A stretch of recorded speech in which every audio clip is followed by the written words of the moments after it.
Welcome back, everybody, to the Cirque Show 24/7. We're about to get into Spartacus Vengeance, Episode 2. So, let's get right into it.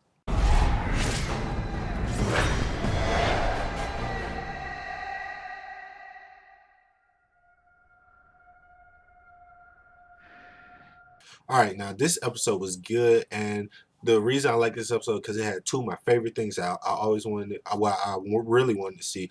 One being, the past and, his history of Artemis. We got to see that, how Doctor became Doctor, so I really enjoyed that. And we got to see a return of an old guy, to me, that was a good sign because I was kind of wondering where he was going to be at, and that being Asher, and that guy to me is the best villain. The guy who plays him, he plays like the best asshole slash villain that I've ever seen. Like every time I see that guy, I was like, God damn, he's like the biggest asshole, like really.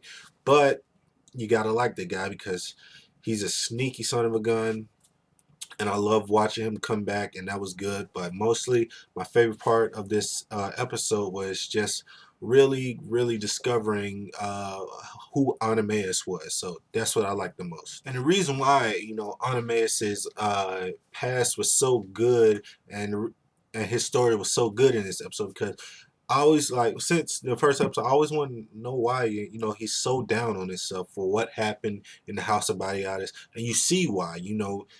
That was his life. Like he was basically raised in the pits, fighting to survive. And Titus Batiatus, he ends up discovering him, and he takes him under his wing. And you see that at first, he has nothing to really, when he's like a young kid, he really has nothing to live for. He's just surviving just to survive. But Bariatis like shows them like, what do you want to live for? Like you have this life, like what do you want to live for? And they develop this kind of friendship to where Anameus, he wants to serve. That's his purpose in life. He feels like his purpose in life is to serve the Bariatis family, and he does that for his entire life.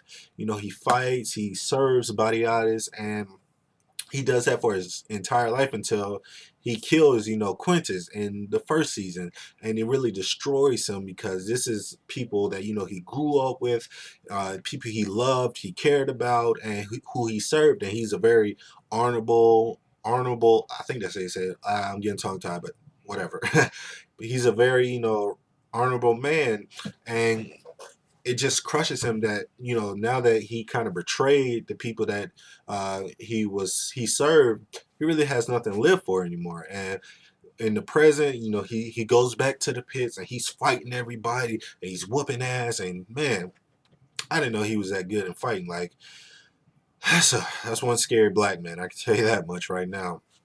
I do not want to find him in a dark alley by myself. So he's just plain badass, and I love his character even more because it had so much depth to it, and it was just great. It was really good. And another thing that was really good was Lucretia. Once again, Lucy Lawless. She always delivers, and she was good in this episode. Playing, still trying to remember what really happened, still trying to put pieces together. Her having a dream that she could find a way to kill Spartacus, and Glauber. He believes her, and now he thinks she's talking to the guys, and it plays all into that. And then this mysterious man ends up giving her a note, and she plays on it even more. And then towards the end, the mysterious man reveals himself to be Asher, and I can't wait to see that guy back. Like I said, I'm glad he's back. You love to hate him, but when he comes back and he does his thing, it's going to be grand. But Lucy Lawless, she did a terrific job this episode. And another thing that was really good was I just love watching Crixus just getting really pissed off because it's so funny, and that he means business, like, and he loves interrupting people like during sex and stuff. This is like the second episode where he's interrupting people like having sex and just killing because he wants to find his Naevia, and I don't blame him. So when Crixus tells you he wants words with you, then you're gonna die. All right, he tells him in that episode, like he tells like the head you know, man or whatever in the villa that he wants words with him. So I was like, that guy's dead. It was just a matter of time. So, and a thing that I really didn't like about this episode was it wasn't a lot of Spartacus in this episode. I know, like, you know, the show's named Spartacus, but you know, it is other characters, so I know they have to give the other people, you know, their time to shine. But it really wasn't that much for Spartacus to do in this episode. So that was my little gripe about it. And you know, I think Liam needs to bulk up a little bit. I mean, he's a terrific actor so far. I'm really liking him as Spartacus, but he needs to bulk up because you know when he's next to Crixus and every other gladiator, he looks small. He looks a little pudgy.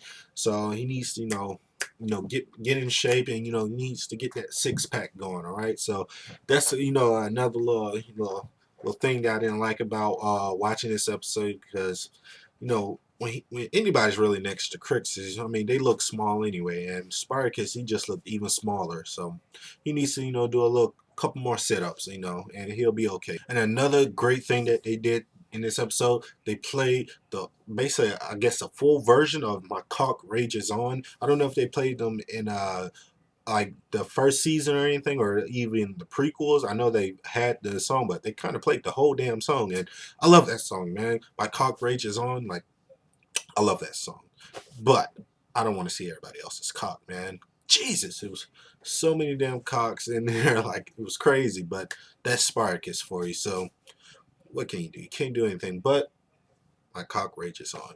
Please like this video, comment, subscribe. Tell me what you thought. Can't wait for next week's episode. Tell me what you're waiting to see in this season. And like this video. I think I already said that, but this is the Cirque Show 24/7. Be easy.